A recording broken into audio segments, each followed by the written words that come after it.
Dead rat with a pencil sharpener up its arsehole. Go fuck yourself boxes though, mate. Someone's ordered one of me go fuck yourself boxes, which is a mystery box.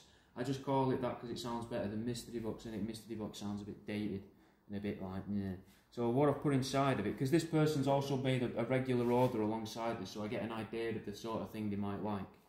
Pop them in this little drum, this goat skin drum that I'd found. These are going to be on my website. Probably by the time you see this, I'm delaying the video though, so it doesn't ruin the mystery. You can see it, hopefully, my camera woman is zooming in on the arsehole of this goose. Little decorative geese with bumholes, which is very on brand. A portable high five machine, which is a rat's leg on a spring.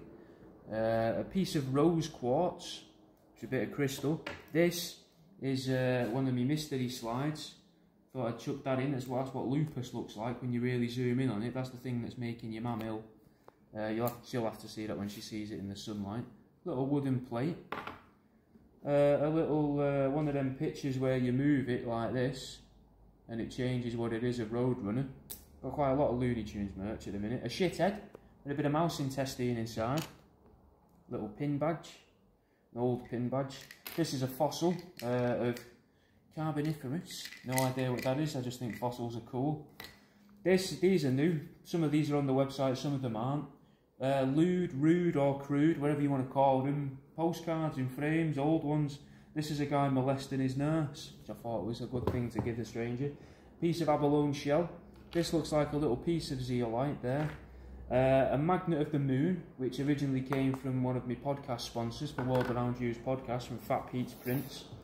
Little lead horse, an old penny, which is mad to think pennies used to be this big. Little cigarette card, crow shark tooth, and because this person ordered one of my books, I've chucked in my new book as well, an idiom's guide. I'll read you a page from that quickly. Take it with a grain of salt. So there's a picture of a guy looking at salt coming out with fruit. Quantities of items used to be based on sacks and buckets rather than measurements of weights compared to an agreed measurement. Before the kilogram and long before the ounce, it was all bags full and a pail of, as indicated in our folklore and nursery rhymes. Some shady retailers used to fill their buckets and bags with less produce by including the salt that had been used to preserve the shelf life, grabbing out handfuls of fruit and meats whilst not shaking off all the salt, all in an attempt to keep more produce to sell later in the beginning stages of capitalism as we know it today. As these businesses grew, the proprietor would have to teach his staff how to fill the bags. Being untrusting of the proletariat class beneath the now business owner, the new entrepreneur would dust off all the salt and the staff would question them.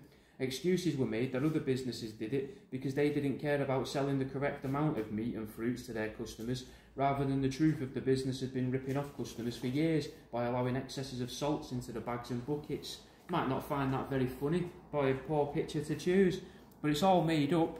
It's not real, that's not really where the phrase came from. Method to the madness, miss the boat, break the ice, the ball's in your court, loads of idioms in there. So if you want one of these, they're on my website. You can get it cheaper at the minute as well by going on my website, because I've got 100,000 followers on Instagram now, so these are only £1 to download for a couple of weeks.